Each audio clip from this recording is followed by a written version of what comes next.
6 মাস ধরে যুদ্ধ চলছে আর তার ফল কি? আমেরিকার সবচেয়ে বড় শত্রুরা রাশিয়া, চীন হঠাৎ একে অপরের হাত ধরছে। সৌদি আরব, যাকে আমেরিকা নিজের সবচেয়ে বিশ্বস্ত মিত্র মনে করত, সে যোগ দিয়েছে এমন এক প্রতিরক্ষা জোটে যেখানে হোয়াইট হাউসের কোনো আসন নেই। আর্কটিকের বরফ থেকে শুরু করে ভারত মহাসাগর পর্যন্ত বিশ্ব বাণিজ্যের মানচিত্র নতুন করে আঁকা হচ্ছে। ট্রাম্প যে যুদ্ধ শুরু করেছিলেন প্রতিপক্ষদের দুর্বল করতে, সে যুদ্ধই এখন তাদের একজোট করে দিচ্ছে। কিভাবে? চলুন দেখি। ইরানের সঙ্গে যুদ্ধ শুরুর প্রায় 6 মাস পার হয়ে গেছে, কিন্তু এই যুদ্ধের মূল্য এখন স্পষ্ট হতে শুরু করেছে। আমেরিকার সামরিক গুদাম খালি হয়ে আসছে। আক্রমণাত্মক আর প্রতিরক্ষামূলক দুই ধরনের মিসাইলই দ্রুত ফুরিয়ে যাচ্ছে। হরমুজ প্রণালী দিয়ে জাহাজ চলাচল এখনো প্রায় থমকে আছে। তেলের বাজার এখনো ভয়ে কাঁপছে। যুদ্ধবিরতি যে কোনো মুহূর্তে ভেঙে পড়তে পারে এই আতঙ্কে। ট্রাম্প নিজেকে যে কোণঠাসা অবস্থায় ফেলেছেন, তার ফাঁকা জায়গাটা এখন দখল করছে আমেরিকার প্রতিদ্বন্দ্বীরা। আর সবচেয়ে বড় ধাক্কাটা এসেছে সৌদি আরবের কাছ থেকে। আমেরিকার সবচেয়ে গুরুত্বপূর্ণ আঞ্চলিক মিত্রদের একজন, সেই সৌদি আরবে এখন এক নেটো ধাঁচের প্রতিরক্ষা জোটে যোগ দিয়েছে, যেখানে হোয়াইট হাউসের কোনো জায়গা নেই। ইউক্রেনে রাশিয়ার পূর্ণমাত্রার আগ্রাসনের মুখে আমেরিকা আর ইউরোপ সরাসরি যুদ্ধে না জড়ালেও অর্থনৈতিক যুদ্ধে ঠিকই নেমে পড়েছিল। মস্কোকে বিশ্ব আর্থিক ব্যবস্থা থেকে বিচ্ছিন্ন করে দেওয়া হয়েছে। একের পর এক নিষেধাজ্ঞা প্যাকেজ চাপানো হয়েছে। লক্ষ্য একটাই, পুতিনের যুদ্ধযন্ত্র যে তেল গ্যাসের আয় চলে, সে আয়ের নল বন্ধ করে দেওয়া। কিন্তু এই চাপই পুতিনকে ইউরোপ থেকে সরিয়ে নিয়ে গেছে প্রাচ্যের দুই শক্তির কাছে, চীন আর ভারত। শিল্প আর অর্থনীতির চাহিদা মেটাতে রুশ জ্বালানির জন্য মরিয়া এই দুই দেশ। 2022 সালের ফেব্রুয়ারি থেকে 2026 সালের জানুয়ারি পর্যন্ত মিলিয়ে $4,000 কোটি বেশি মূল্যের রুশ তেল কিনেছে এই দুই দেশ। এই বাণিজ্যের বেশিরভাগই চলে শ্যাডো ফ্লিট নামের এক অস্পষ্ট নেটওয়ার্কের মাধ্যমে।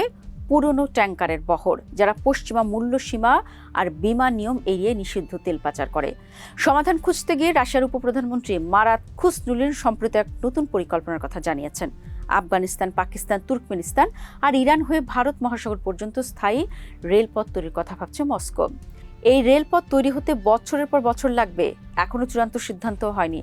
কিন্তু যদি সত্যি মস্কো এটা বাস্তবায়ন করতে পারে, তাহলে পুতিন পাবেন এশিয়ার সঙ্গে এমন এক বাণিজ্য পথ যা ইউক্রেন আর পশ্চিমা হস্তক্ষেপের নাগালের বাইরে।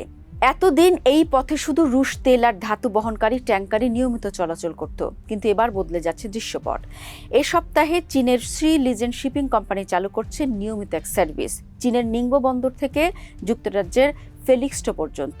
পথে থামবে একাধিক চীনা আর ইউরোপীয় বন্দরে। যুদ্ধের সবচেয়ে ভারী মূল্য গুনতে হচ্ছে ইরানের প্রতিবেশীদের।